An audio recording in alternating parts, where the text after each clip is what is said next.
A very pleasure morning to everyone. Welcome to white and lead channel. आज हम शुरू करते हैं अपने पहले चैप्टर को, जिसका नाम है cell the unit of life. अब इसके अंदर सबसे पहले हम ये बात करेंगे कि सेल क्या होती है, सेल थ्योरी के बारे में किसने बताया था, सेल के बारे में किसने बताया था। इस सब के बारे में हमें आज डिटेल में बात करनी है। फिर इसी को स्टेप बाय स्टेप फिर हम अपने चैप्टर के अंदर आगे की तरफ बढ़ते चलेंगे। चलो, बिना टाइम वेस्ट करे अपने चैप्टर को शुरू करते हैं। पहले चैप्टर का नाम लिख लेता हूँ, cell the unit of life.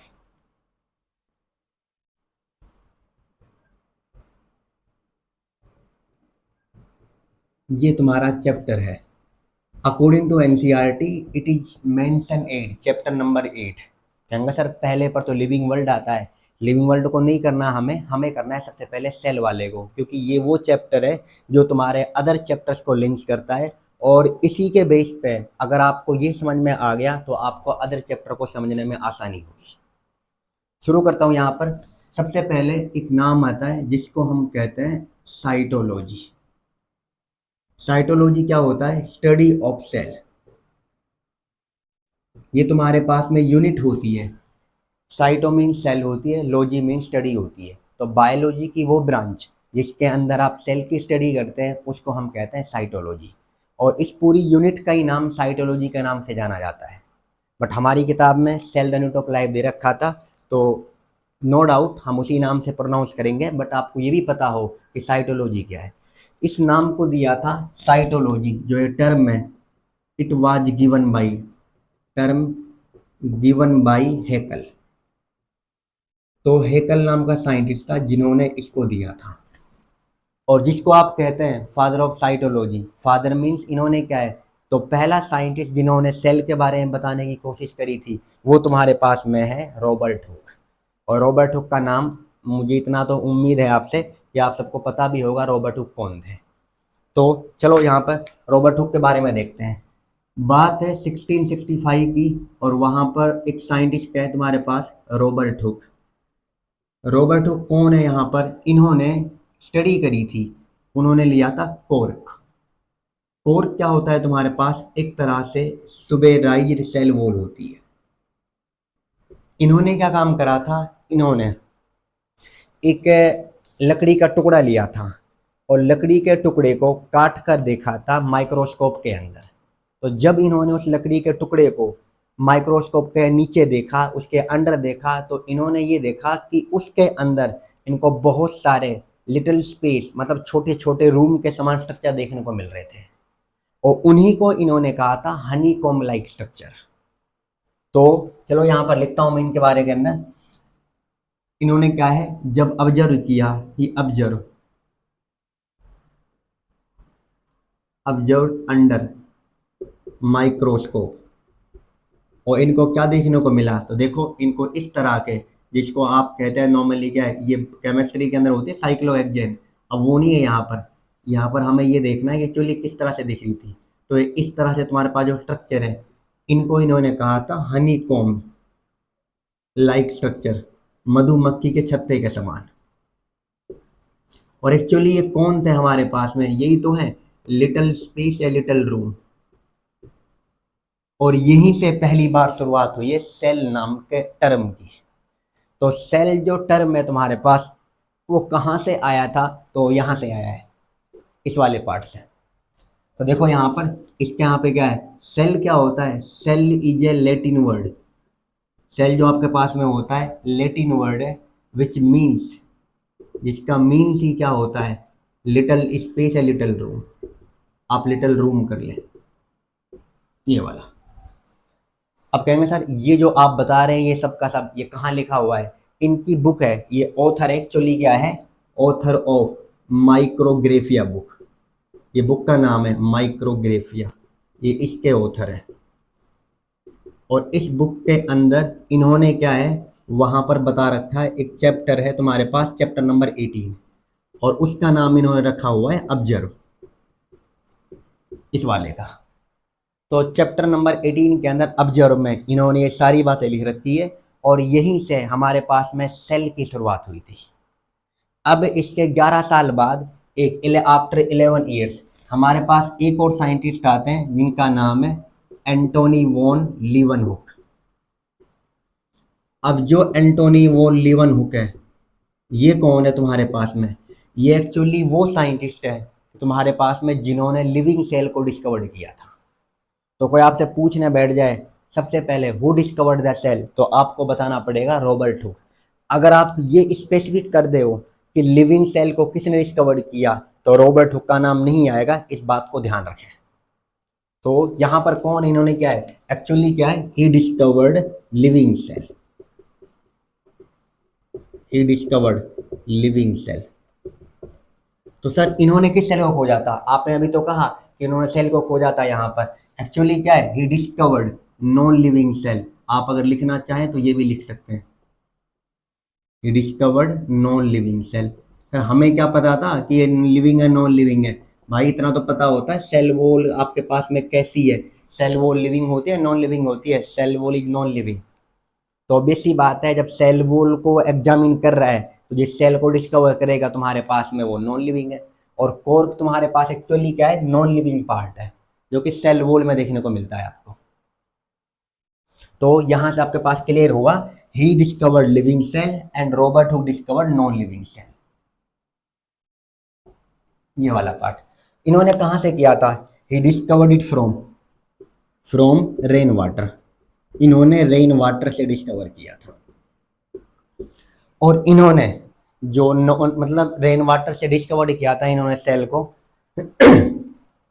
Discovered from rain water. इन्होंने क्या है, he gave the term wild या विल्ड एनिमल क्यूल।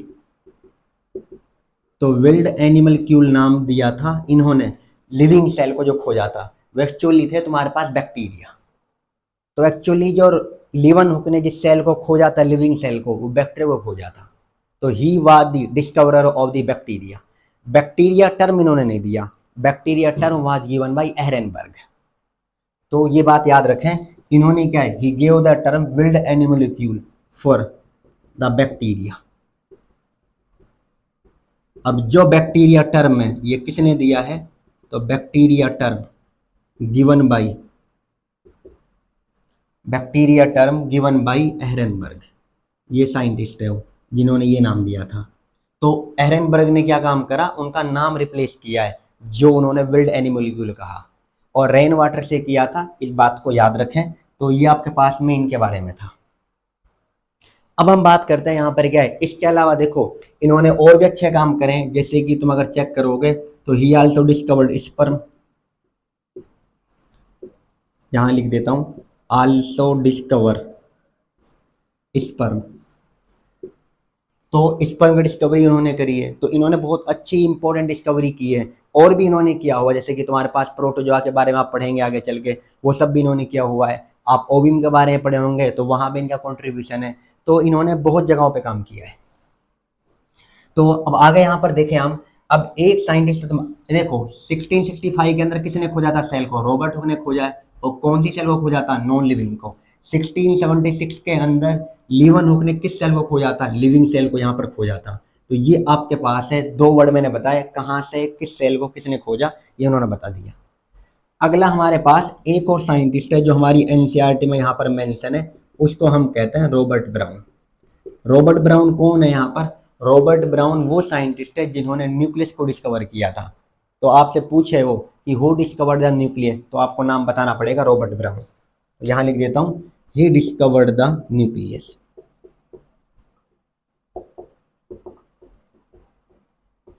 तो न्यूक्लियस को डिस्कवर करने वाला कौन है, बता दोगे यहाँ पर? Robert brown. रॉबर्ट हुक नहीं है, कभी रॉबर्ट हुक को लगा दे यहाँ। कहेंगे सर वहाँ भी रॉबर्ट है और यहाँ भी रॉबर्ट है, पीछे तो देख लो, एक ब्राउन है एक हुक है।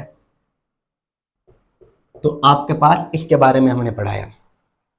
अगर हम अब जाएं हमारी एनसीईआरटी जो पेज नंबर 125 पे कहती है, अगर आप पढ़ोगे पेज नंबर 125, न्यू एनसीईआरटी का पेज नंबर है। कभी कहा पेज नंबर गलत बता दिया, न्यू एनसीईआरटी के अंदर पेज नंबर 125 ही है।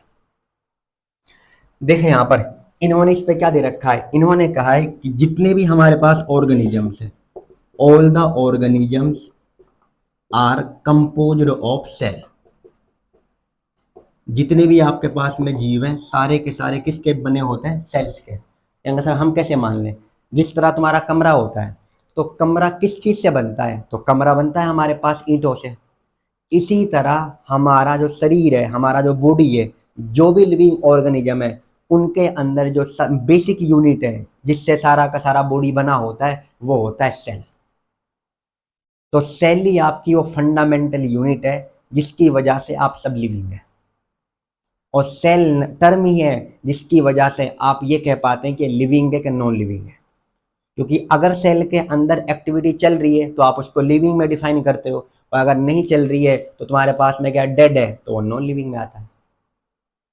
तो हमारी बुक ने, एनसीईआरटी ने इंट्रोडक्शन में दे रखा था कि अगर जब आप अपने चारों तरफ देखते हो तो आपको दो तरह की चीजें देखने को मिलती है, एक को आप लिविंग कहते हैं और एक को आप नॉन लिविंग कहते हैं। तो यहाँ पर हमारे यहाँ पे क्या, मैंने सिर्फ एक लाइन लिखी है कि all the organisms are composed of cell. Cell जो होती है तुम्हारे पास में, अब देखिए ध्यान से, जो ऑर्गेनिज्म है तुम्हारे पास, अब वो दो तरह के होते हैं। एक को आप कहते हैं यूनिसेलुलर ऑर्गेनिजम्स, यूनिसेलुलर ऑर्गेनिज्म, और एक को आप कहते हैं मल्टी सेलुलर ऑर्गेनिज्म।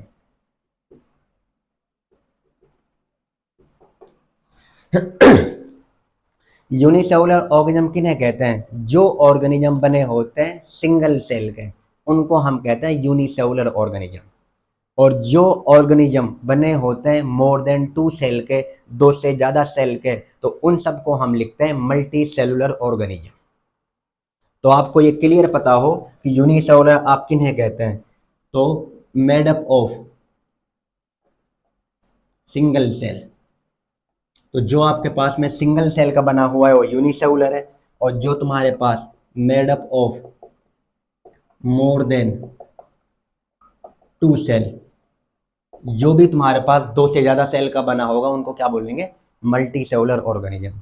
अब कहेंगे सर हमें तो पता नहीं यूनी कौन है, मल्टी सेलुलर कौन है। नाम आप सारे जानते हैं, आपने नाम सुना होगा शायद बैक्टीरिया का, सर यही नाम तो पता है और पता भी नहीं हमें कोई और नाम। तो बैक्टीरिया यूनिसेलुलर में ही आता है। आपने नाम सुना होगा अमीबा का, बिल्कुल सुना है, अमीबा भी यूनिसेलुलर है, अगर सुना है तो आपने, अच्छी बात है, आपको पता है इसका मतलब। तो हमारे पास में क्या है, इसके अंदर आपने ये देख लिया कि कौन आता है। अब इसका एग्जाम्पल अगर लिखना चाहें तो लिख ले एक दो। एक का नाम अमीबा कर देता हूँ, एक का नाम बैक्टीरिया। हाँ, अब ये फर्क मत कहना सर, बैक्टीरिया तो प्रोकैरियोट है और अमीबा यूकैरियोट है, दोनों तो यूनिसेलुलर है। अभी मैंने ये डिफाइन नहीं करा कि प्रोकैरियोट कौन है, यूकैरियोट कौन है। तो आपको ये पता हो कि यूनिसेलुलर किन्हें कहते हैं, मल्टी सेलुलर किन्हें कहते हैं। और इसके अलावा अब जैसे कि तुम्हारी बात कर लो, मैं अपनी बात कर लेता हूँ, तो मैं अपने आप को किस कैटेगरी के अंदर रखूंगा? तो हम आते हैं मल्टी सेलुलर में। आप अदर अपने आसपास में जो एनिमल्स आप ज्यादातर देखते हैं, जो प्लांट्स आप ज्यादातर देखते हैं, सारे मल्टी सेलुलर है। इतना क्लियर हो गया होगा यहाँ पर। अब हमारी किताब ने, जो एनसीईआरटी है, उन्होंने क्या लिखा है, एक हेडिंग बना के लिखी हुई है, व्हाट इज सेल। तो चलो इस नाम को देखते हैं सबसे पहले कि व्हाट इज सेल। उन्होंने लिखा हुआ है व्हाट इज सेल के अंदर कि जो यूनिसेलुलर ऑर्गेनिज्म है, unicellular organism are capable of, पहला इंडिपेंडेंट एग्जिस्टेंस। मीन्स इसका कहने का मतलब है एनसीईआरटी का कि जो यूनिसेलुलर है, यूनिसेलुलर का मतलब देखिए, एक सेल है और एक सेल में ही सब कुछ चल रहा है जो उनको लिविंग बना रहा है। बात कितनी इंटरेस्टिंग है। और एक छोटी सेल इतनी छोटी है कि हम उसे नॉर्मली आंखों से देख भी नहीं सकते, अगर सर आंखों से देख भी ना सके, और उस सब के अंदर सब चल रहा है जो आपको उनको लिविंग बना रहा है। अगर सेल को देखना है तो we need a microscope, cell is microscopic only. तो पहला पॉइंट कि जो यूनिसेलुलर ऑर्गेनिज्म है उनका खुद का अलग से इंडिपेंडेंट एग्जिस्टेंस होता है, ये हमारी किताब ने कहा है। दूसरा, perform all the essential function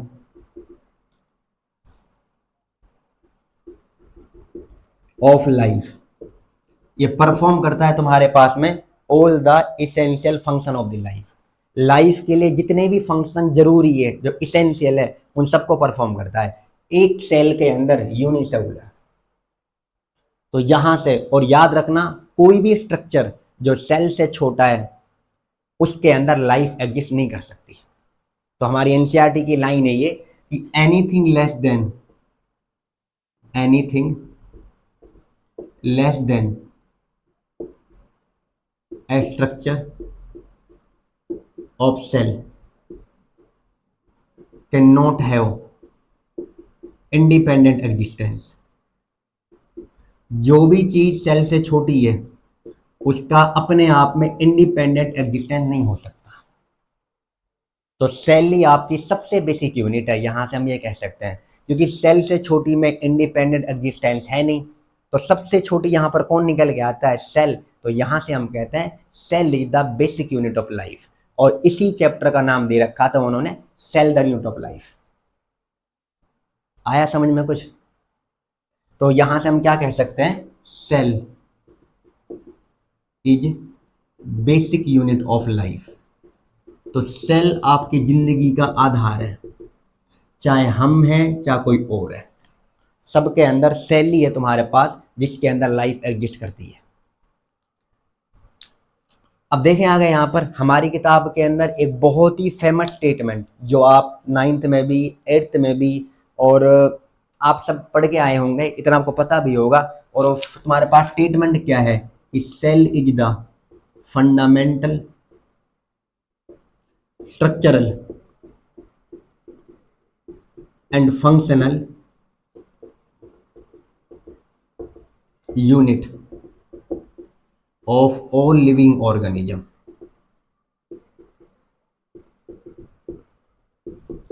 जो आपके पास में सेल होता है, सेल फंडामेंटल है। सर फंडामेंटल मतलब जिसके जिसके अंदर कोई एक्सेप्शन नहीं आ रहा है, फंडामेंटल है। चाहे आप किसी भी लिविंग की बात कर लें, हर किसी की लिविंग ऑर्गेनिज्म की जो बॉडी है वो भी सेल की बनी होती है। तो उनकी बॉडी को जो शेप है, जो उनका साइज है, वो किसकी वजह से मिल रहा है? सेल की वजह से। तो फंडामेंटल स्ट्रक्चरल हो गया, जब उनको कोई स्ट्रक्चर मिल रहा है, कोई शेप, कोई साइज मिल रहा है। और सेल ही वो है जिसके अंदर सारी की सारी मेटाबॉलिज्म चल रही है। मेटाबॉलिज्म क्या है? वो सारी की सारी केमिकल रिएक्शन चल रही है जिनकी वजह से हम जिंदा हैं। तो इसका मतलब फंक्शनल भी है, जिसको आप कहते हो क्रियात्मक हिंदी में। तो ये फंक्शनल भी होती है। तो सेल ही आपके पास में वो है जो आपकी स्ट्रक्चरल, जो आपको स्ट्रक्चर प्रोवाइड करती है और जो इसके अंदर आपके फंक्शन वगैरह चल रहे हैं। तो ये यहां पर हमारी बुक ने दे रखा था। देखो ये जो हमने बात करी यहाँ पर 1665, 1676, और आज हम कहाँ पर हैं? 2024 में। और आप तुम्हारे पास 1 जून भी है, मतलब 1 जून 2024 चल गया अब तो तुम्हारे पास में। तो आजकल तो हम 21st सेंचुरी में जी रहे हैं। तो ये यहाँ पर बात है 17th सेंचुरी की। उस टाइम पे हमारे पास इतनी अच्छी माइक्रोस्कोप नहीं हुआ करती थी, क्योंकि अगर आप पिछले ज़माने में जाएंगे, पिछले वक्त के अंदर यहाँ पर देखेंगे तो माइक्रोस्कोप ऐसी थी नहीं। आजकल हमारे पास कंपाउंड माइक्रोस्कोप है, इलेक्ट्रॉन माइक्रोस्कोप है जो पावरफुल माइक्रोस्कोप में आती है। आजकल तो हम इनसे क्या होता है, किसी भी सेल का स्ट्रक्चर को पढ़ने में बहुत आसानी हो जाती है, क्योंकि इलेक्ट्रॉन माइक्रोस्कोप के बिना हम जैसे कि सेल मेम्ब्रेन है, इसे आप पढ़ नहीं सकते किसी भी हालत में। हमेशा पढ़ सकते हैं, एनसीईआरटी में क्लियर गिवन है।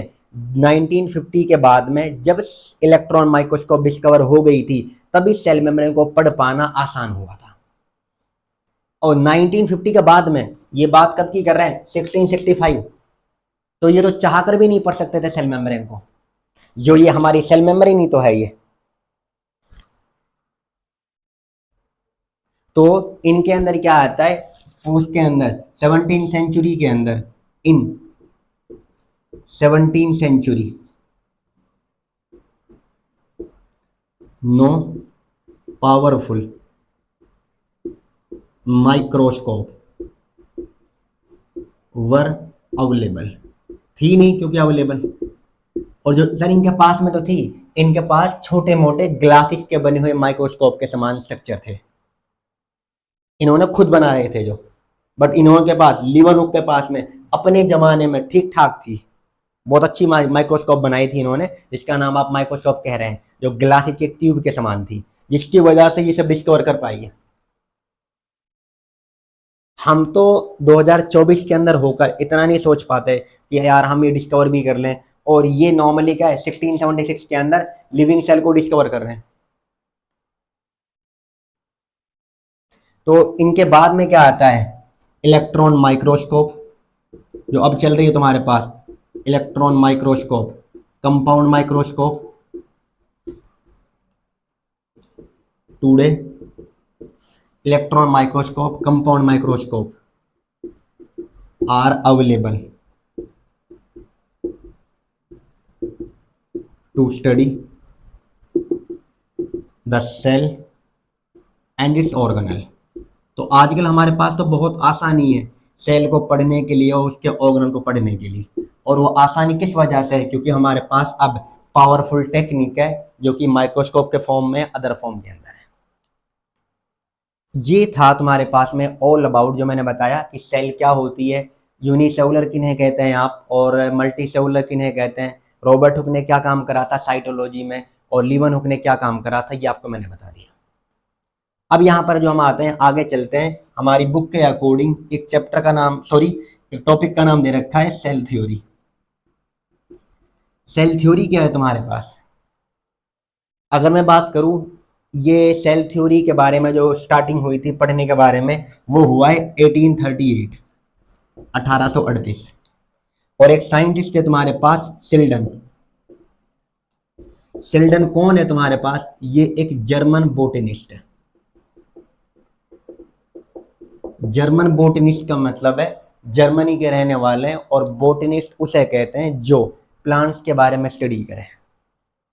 जो प्लांट के बारे में स्टडी करेगा तो क्या वो लोगों ने बताइए बोटनिस्ट कहोगे, तो सिल्डन वो ही है। ही स्टडीड, इन्होंने क्या करा, ही स्टडीड वेरियस प्लांट, इन्होंने बहुत तरह के प्लांट को पढ़ा, और जो इन्होंने बहुत तरह के प्लांट को पढ़ा था, इन्होंने प्लांट्स को पढ़कर ये बताया कि जो आपके प्लांट है वो डिफरेंट टाइप ऑफ सेल से बने होते हैं, और वो टिश्यू को बनाती है। तो टिश्यू किससे बनता है तुम्हारे पास, सेल से, ये आप जानते हैं। तो इसके बारे में कि प्लांट सेल का बना हुआ है, वो कब पढ़ा गया था, 1838 में, और सिल्डन नाम का साइंटिस्ट है। पूरा नाम है इसका मैथिस सिल्डन, पर सिल्डन ये आप याद रख लें बहुत है। तो इन्होंने क्या, he studied various plant and found that plants जो होते हैं किसके बने होते हैं तुम्हारे पास, डिफरेंट टाइप्स ऑफ सेल के, और जो आपके पास में डिफरेंट टाइप ऑफ सेल है, दीज फॉर्म द टिश्यू, यही टिश्यू को बनाती है। These form the tissue of plants. तो प्लांट्स में टिश्यू किससे बनता है, सेल से बन रहा है। और डिफरेंट टाइप की जो सेल्स है प्लांट्स में, पहली बार किसने पढ़ाई करी थी, सिल्डन ने करी है। और कब करी थी, ईयर जरूर याद रखें, क्योंकि एग्जामिनर है वो कुछ भी पूछ सकता है भाई नीट के अंदर। और सेल थ्योरी पे क्वेश्चन आया पड़ा है नीट में, अगर आप चेक करेंगे तो नीट 2019 में ये आपके बारे में पूछ रखा है उन्होंने।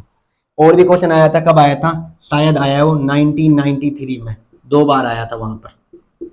आप जब पीवाई को उठाकर देखेंगे तो आपको मिल जाएंगे तीनों क्वेश्चन, 2019 के अंदर भी और 1993 के अंदर भी। आगे की तरफ चलूं, ये तो प्लांट के बारे में पढ़ाई करने वाला हो गया सेल्डन नाम का।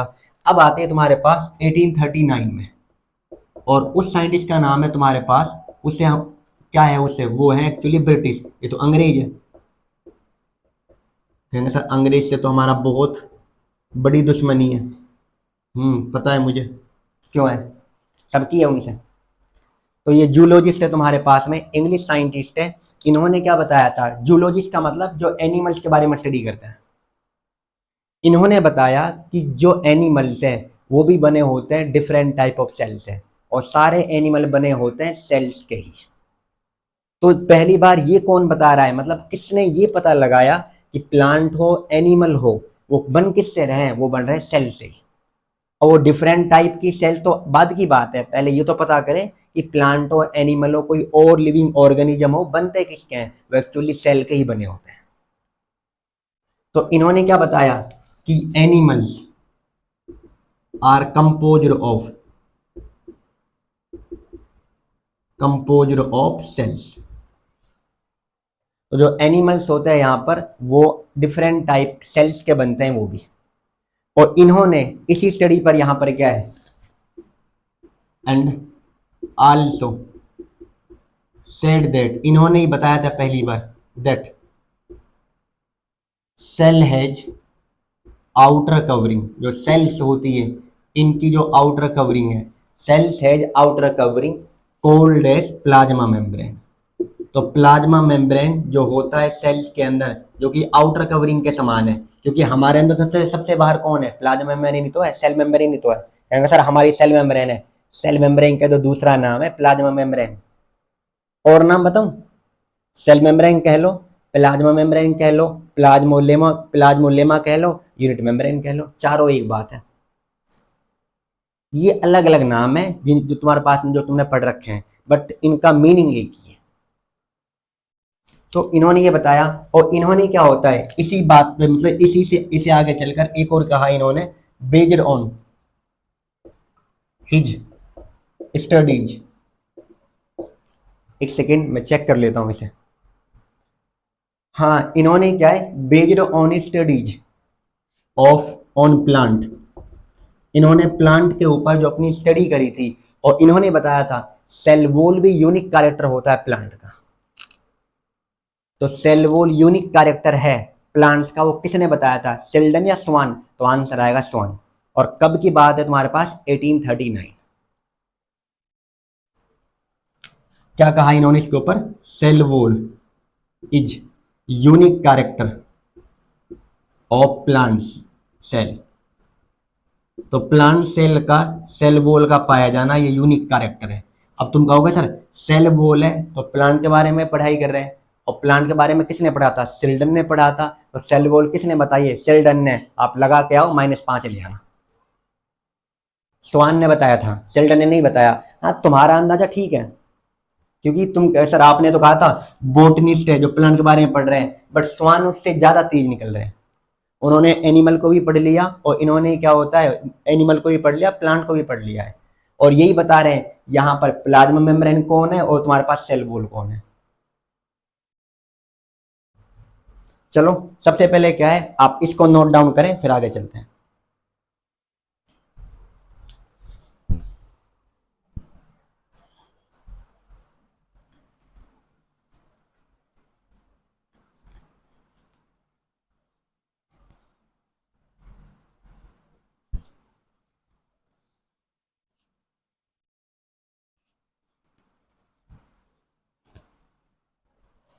अगर आप चाहें तो स्क्रीनशॉट भी ले सकते हैं, फिर बाद में आराम से नोट डाउन कर सकते हैं।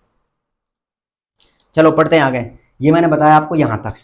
अब देखिए स्वान ने क्या करा, इसी के ऊपर स्वान प्रपोज्ड हाइपोथेसिस, स्वान ने इसी के बेस पे हाइपोथेसिस को प्रपोज किया, hypothesis that plants and animals, जो प्लांट्स होते हैं एनिमल्स होते हैं, आर कंपोज्ड ऑफ सेल। ये वाला पार्ट। तो स्वान ने पहली बार ये हाइपोथेसिस को प्रपोज किया था कि प्लांट और एनिमल सेल्स के बने होते हैं 1839 में। अब आ जाते हैं हम 1839 के अंदर, अब सिल्डन भी हो जाते हैं जो कि अदर कंट्री के हैं, और यहाँ पर स्वान भी आ जाते हैं। और दोनों ने क्या होता है, इन्होंने टुगेदर फॉर्मुलेटेड सेल थ्योरी, इन दोनों ने मिलकर सेल थ्योरी को प्रपोज कर दिया। तुम्हारा प्रपोज नहीं बता रहा हूं मैं, यहाँ पर इन्होंने सेल थ्योरी को फॉर्मुलेट, मतलब सेल थ्योरी को पहली बार इन दोनों ने दिया था। तो together formulated the cell theory, ये इन्होंने किया। और इन्होंने कहा कि चाहे प्लांट हो चाहे एनिमल हो, सारे के सारे सेल्स के बने होते हैं एंड प्रोडक्ट ऑफ सेल्स के बने होते हैं। तो इन्होंने कहा था ये कि all the organisms are made up of cells and product of cell, ये इन्होंने कहा था। बट अभी तक ये सेल थ्योरी कंप्लीट नहीं है। अब इसी बात को इस सेल थ्योरी ने ये नहीं बताया कि पुरानी सेल्स कैसे बन के आती है। आपसे कोई पूछे जो शेल्डन और स्वान ने सेल थ्योरी दी है, क्या इन्होंने एक्सप्लेन कर पाए थे कि सेल थ्योरी देने वाला कौन है? सेल थ्योरी मतलब ये बता पाती है कि हमारी जो नई सेल्स है कहाँ से बन के आती है, कैसे बन के आती है, इसके बारे में उन्होंने कुछ नहीं बताया। अब इस चीज को बताने के लिए एक साइंटिस्ट आते हैं 1855 में। जो 1855 के अंदर साइंटिस्ट है उनका नाम है रुडोल्फ विर्चो। इन्होंने क्या करा, ही मॉडिफाइड सेल थ्योरी, और इसी के स्टेटमेंट को मिलाकर सेल थ्योरी कंप्लीट हो पाई थी। इन्होंने एक तरह से मॉडिफाई किया है, इन्होंने एक्सटेंड किया है। तो आप ये भी लिख सकते हैं यहां पर क्या होता है, एक्सटेंडेड द सेल थ्योरी। तो सेल थ्योरी को एक्सटेंड करने वाले कौन है बताओ, रुडोल्फ विर्चो। और इन्होंने अपनी लैंग्वेज के अंदर इन्होंने एक क्या स्टेटमेंट दिया था, ओमनिस सेलुला ई सेलुली। ये स्टेटमेंट बहुत ही फेमस है, जो नीट में पूछा गया था। कौन सा स्टेटमेंट दिया था यहाँ पर, क्या है, गेओ ओमनिस सेलुला ई सेलुली। इन्होंने ये स्टेटमेंट दिया था।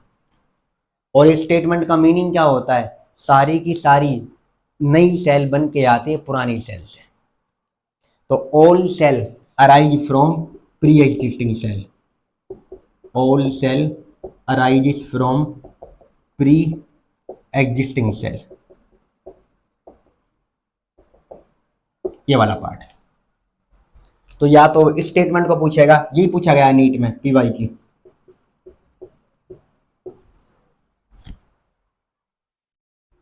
इसको मिलाकर फिर सेल थ्योरी को एक फाइनल शेप दिया गया था। तो फाइनल शेप किन के स्टेटमेंट को मिक्स करके दिया गया, याद रखें, वो दिया गया रुडोल्फ विर्चो के स्टेटमेंट को। शेल्डन और स्वान ने बताया अपना कि सारे ऑर्गेनिज्म किसके बने होते हैं, सेल्स के। फिर सेल कहाँ से बन के आ रही है, स्टेटमेंट किसने बताया, इसको किसने बताया पहली बार, विर्चो ने बताया है। तो इन दोनों के, शेल्डन और स्वान का और रुडोल्फ विर्चो का, इन दोनों का जो मिक्स बना है तुम्हारे पास, उसको हम फाइनल शेप देते हैं सेल थ्योरी में। तो cell theory was given as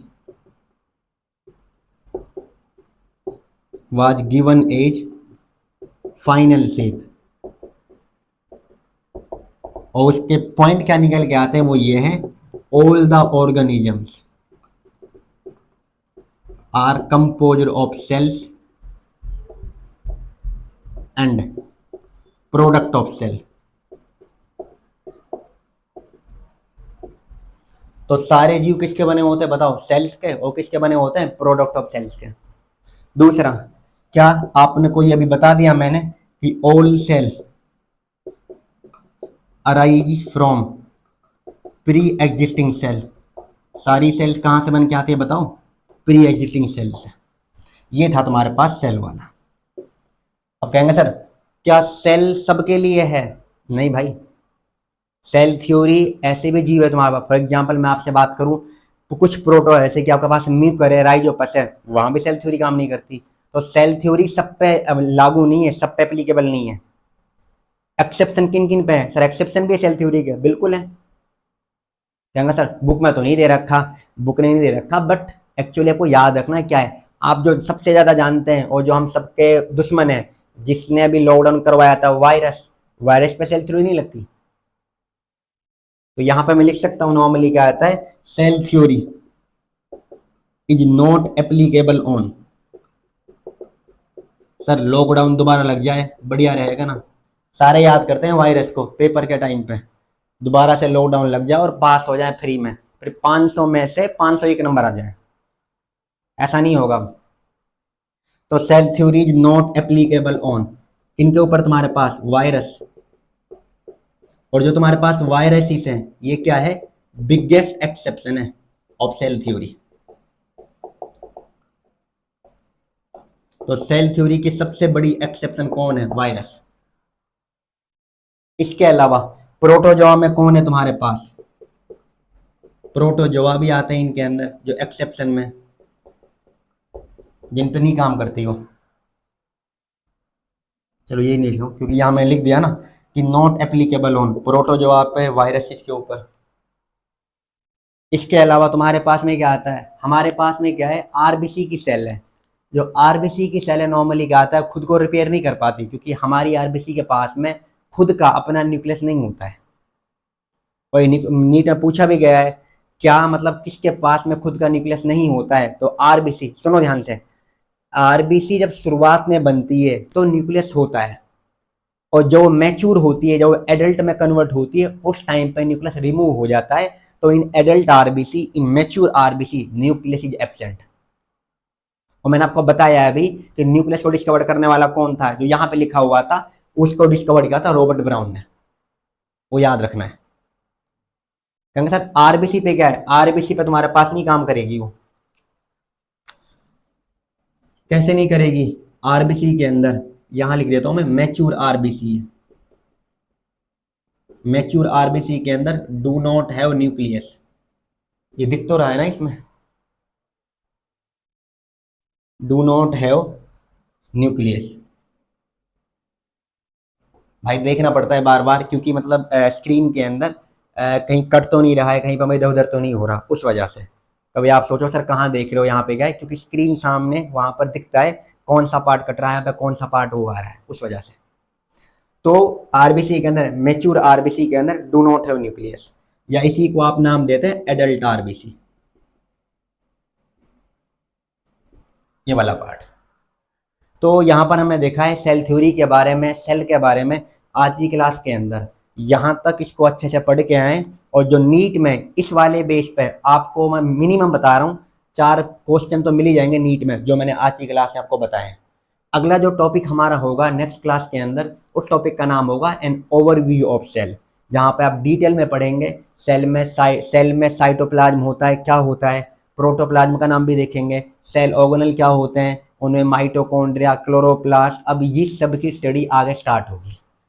तो आज की क्लास को यहीं दी एंड करते हैं। Thanks for watching.